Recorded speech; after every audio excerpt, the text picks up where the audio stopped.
A year ago, when I started this project, I found myself asking a question. Over the last few years, the rise of AI has accelerated the pace of change around us. And if current trends tell us anything, that change is only going to become more radical. So I began to wonder, how does this transformation affect the way we imagine the cities of the future? To answer that question, I started looking at the things that shape our imagination: novels, films, popular media, with a specific focus on novels in my research book. The stories and images that help us picture what tomorrow might look like. As I looked closer, I noticed something's missing. There was almost no future imagination coming from the land I come from. What does the future look like for a Persian city? Well, like this, or like the future imagined by Western science fiction novels, or perhaps like the cities we've seen for decades in cinema.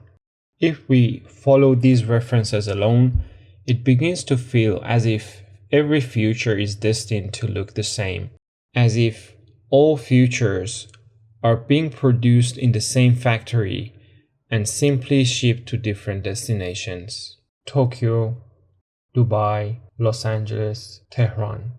Different locations but increasingly similar imaginations. Tehran, a metropolis that its master plan was designed by Victor Gruen and local architect Farman Farmayan, largely influenced by the model of Los Angeles. In fact, at the time, Tehran was called LA with minarets, or the cellular metropolis of tomorrow. The only major vision of Tehran's future that I could find in Iranian popular culture was the animated film Tehran 1500, which is not very far from the urban future imagined by Fritz Lang's film Metropolis a century ago. In many ways, Metropolis established the visual stereotype of the future that still surrounds us today, imposing height as the primary marker of advanced, either high-rise buildings or elevated highways, flying cars, stacked skylines, industrial aesthetic, megastructures, and media-saturated facades. These images have been repeated for almost a century, to the point that they've become our default imagination of tomorrow. Nature has also played a crucial role in these visions. Until recently, it was often either completely absent or presented as a destructive force. Rarely there was a balanced relationship between city and environment. A building enters the past the moment it is completed. Long before it becomes reality, the future is built through images. And today, generative AI is transforming who gets to create those images. For the first time, imagining the future is no longer limited to architects, urban planners, or professional concept artists. Anyone can now participate in producing visions of tomorrow. The imagination itself has become democratized, as we saw when the public used generative AI to create viral counter-proposals to Chipperfield's controversial design for the Nobel Center in Stockholm.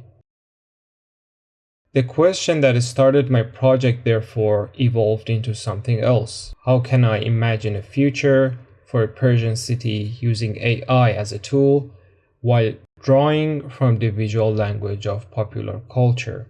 In Iran, the terms Persian city or Iranian city are almost always associated with the past. When we hear these words, we immediately think of places like historic districts of Isfahan, Yazd, or Kashan. Historic cities, historic architecture. And interestingly, AI may reinforce this tendency. As Mario Karpo puts it, with AI, history is back in the game. So, before imagining the future of a Persian city, I felt it was necessary to ask a more fundamental question. What do we actually mean when we say Persian architecture or Persian city? The answer is not as straightforward as it may seem. One interpretation comes from Orientalism. According to Edward Said, Orientalism is a broad Western construction of the East, a category that often revealed more about how the West imagined itself than about the societies it was describing. A framework that associated the East with culture and tradition while linking the West to innovation, progress, and technology. Another interpretation is Islamic architecture, but that category is equally problematic. Is it architecture built in an Islamic country? If so, does that make every building in Iran Islamic architecture? Is that architecture with certain formal qualities? Then does one cathedral in Isfahan get classified as Islamic, while this mosque in Tehran is excluded? Is that the architecture of a mosque? If so, how do we explain the enormous diversity of mosque architecture across different regions and periods? Is it architecture built by Muslims or architecture built for Muslims? Each definition quickly runs into exceptions, and the more I looked into it, the more these categories seemed to be too broad to be useful to imagine a future. The same problem exists with the term Iranian architecture itself. If we are defining Iran within its political boundaries, then what era of its history should we be referring to? If we refer to the term Persianate instead of Persian, then how should we clearly measure the extent of cultural influences? Even if we choose to define it by the current political borders, Iran contains multiple climates, landscapes, histories, and building traditions. Reducing all of them into a single architectural identity inevitably oversimplifies the picture. What I found more accurate was a regional approach. Rather than speaking about Iranian architecture as a whole, I chose to focus on the architecture of the Central Persian Plateau. I chose this region not only because of its rich cultural heritage, but because it offers something increasingly relevant to our future. These were cities that sustained life for millennia in one of the harshest climates on Earth. As climate change accelerates, conditions that once belonged to the desert are becoming increasingly common elsewhere. In that sense, these settlements are not only part of our past, they may also contain possibilities for our future. Throughout history, many smaller settlements in this region were abandoned as population migrated towards larger industrial cities. Or in many cases, the government built subsidized housing nearby, which led to the gradual abandonment of such settlements. Today, even those larger cities are reaching their limits. Tehran, for example, is already struggling with the pressure of overpopulation, traffic congestion, air pollution, earthquake risks, water shortages, and soil subsidence. Discussions about establishing a new capital city periodically reappear as a response to these challenges. This raises another important question. What if the future is not more centralized but more decentralized, as Jeremy Rifkin suggests it? What if the future lies in not building ever larger megacities, but in rethinking how smaller settlements can once again sustain life? This became the context from which I began imagining a future for the Central Persian Plateau. Working with generative AI as a design tool, I realized that the first step was to understand its biases. And the easiest way to do so was simply to ask it, imagine a city. This is AI's generic image of a city. Then I asked, imagine a Western city. The result was surprisingly similar. Imagine an Eastern city. Now, The aesthetic shifted towards East Asia. Imagine a Persian city. The result looked very much like Tehran as we know it today. Imagine an Islamic city. Suddenly domes, minarets, and mosques began to dominate the image. Then I asked it to imagine a future city.